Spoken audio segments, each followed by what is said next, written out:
msemaji wa serikali chini ya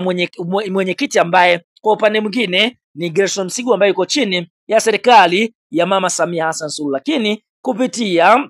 kwa shirikisho linalosimamia mpira wa miguu barani Afrika CAF, kwa upande mwingine tunashuhudia CAF wao wanafuatilia mashindano haya kwa ukaribu. Cha kwanza wameweza kuwaposti klabu ya soka ya RS Berkane, kisha wakaandika hivi final Berkane 2025 leading, wakimaanisha kwamba klabu ya soka ya RS Berkane wanaongoza katika fainali hii ambayo imefanyika mwaka 2025. Lakini kuishia hapo wakaandika hivi RS Berkane in charge, wakimaanisha kwamba RS Berkane wanaongoza katika mchezo huu wa mkondo wa kwanza. Je, wakasema hivi Simba Sports Club may it make a comeback, wakimaanisha kwamba Simba wanaweza kufanya comeback kuelekea katika mchezo wao dhidi ya kikosi cha timu ya soka ya RS Berkane ili Simba